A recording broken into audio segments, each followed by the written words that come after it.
सय्यद अतिक गुरूंसह शेकडो कार्यकर्त्यांचा शिवसेना शिंदे गटात जाहीर प्रवेश. खासदार संजय जाधव यांच्या उपस्थितीत परभणीत पक्षप्रवेश सोहळा.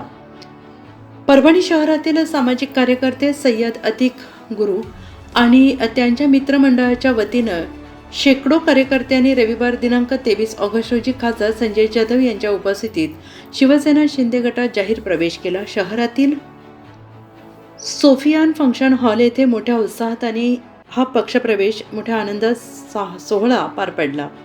हा पक्षप्रवेश सोहळ्यास विधान परिषदचे आमदार सईद खान, आनंद भरोसे, गंगाप्रसाद आनेराव, सभापती शुभम पास्ते, संजय सायणीकर, व्यंकट शिंदे, इरफान पाथरीकर, लालू खान, जैलसिंग बावरी, शेख रफीक यांच्यासह अनेक मान्यवर उपस्थित होते.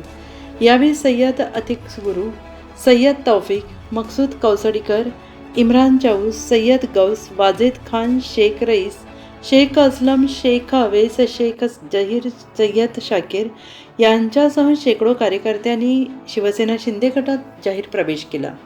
सय्यद अतिक गुरू हे सामाजिक कार्यकर्ते म्हणून परिसरात परिचित असून सर्वसामान्य नागरिकांच्या प्रश्नांसाठी ते सातत्यानं पुढाकार घेत असतात.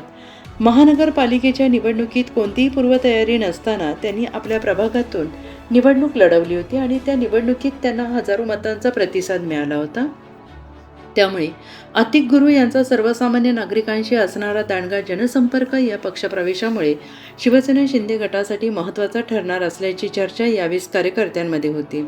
सामान्य नागरिकांच्या सुखदुःखात सहभागी होत त्यांच्या विविध अडचणी सोडवण्यासाठी अतिक गुरू प्रयत्नशील असतात आणि त्यांच्या सामाजिक कार्यामुळे त्यांचा शहरातील विविध भागांमध्ये जनसंपर्क निर्माण झाला आहे. दरम्यान अतिक गुरू मित्रमंडळाच्या पदाधिकारी आणि कार्यकर्त्यांनी पक्षप्रवेश सोहळा यशस्वी करण्यासाठी विशेष परिश्रम घेतले.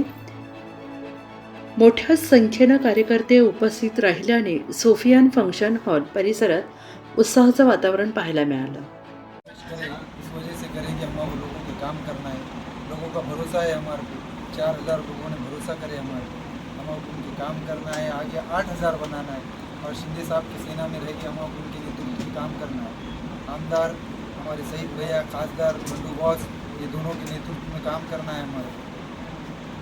आपको कुछ आश्वासन दिए क्या फिर साहब ने अभी? नहीं, काम अच्छे करो बोले हम तुम्हारे पीछे. जिस तरीके से एक मुद्दा उठाया गया वहाँ पे कि ओपन स्पेस पर एक शादी खाने की बात आपकी तरफ से रखी गई, उसके ऊपर जोर देंगे क्या आने वाले दिनों में? देने वाले इंशाल्लाह बिल्कुल देंगे, क्योंकि तो अभी हमारे इधर स्लम एरिया है पूरा, ये लोगों को शादी खाने नहीं है, इधर बहुत दूर तक जाना पड़ता, बहुत परेशानी होती. वहाँ का अगर हो गया साहब के हाथ से काम तो हमारे लोगों को बहुत सहूलत हो जाएगी. क्या लगता है आपके प्रभाग जिस वार्ड से आप आते हैं उस वार्ड के अंदर कई तरीके के विकास कामों की ज़रूरत है, समस्या है, तो उनके लिए ज़्यादा पहल आपकी तरफ से की जाएगी? बहुत सारी है समस्या, हम रात दिन के लिए तैयार है लोगों के लिए और इंशाल्लाह आगे भी काम करते रहेंगे. आज आमदार खासदार साहब के आने वाले समय में किस तरीके से काम करेंगे और कुछ कैसे काम करेंगे? हम लोगों का काम करेंगे, जिस तरीके से काम कर सकते हैं उस तरीके से करेंगे. जैसी प्रॉब्लम लोग लेके आएंगे वैसा हम सोल्यूशन करेंगे, उसका मसला हल करेंगे. अतिक भाई कैसा शुक्रिया अदा करेंगे खासदार साहब का और आमदार विधान परिषद के आमदार का? जिस तहे तरीके दिल से करेंगे उनका शुक्रिया अदा, क्योंकि तो उन्होंने मेरे जैसे छोटे इंसान को आज मेरे बुलाने पे यहाँ पे आए. ये लोग भी बाकी का उनका भी सबका शुक्रिया अदा करता हूँ, क्योंकि मेरे वजह बुलाने पे आए ये लोग. खासदार साहब, आमदार साहब ने मुझे इस काबिल समझे कि उनका कीमती टाइम देने की बात. परभनी के अंदर एक मुस्लिम चेहरा बोल के शिवसेना शिंदे गट के अंदर अल्पसंख्यक का आपकी तरफ बड़ी जिम्मेदारी आने वाले दिनों में, क्या लगता है कैसा काम करेंगे? इंशाल्लाह बिल्कुल पूरा काम करेंगे. आने वाले समय में पक्ष बढ़ाने के लिए किस तरह से काम करेंगे? हम लोगों की मदद करेंगे, लोगों के जो भी दुख सुख है उसमें जाएंगे, खुद का खुद पक्ष बढ़ जाएंगे. Thank you.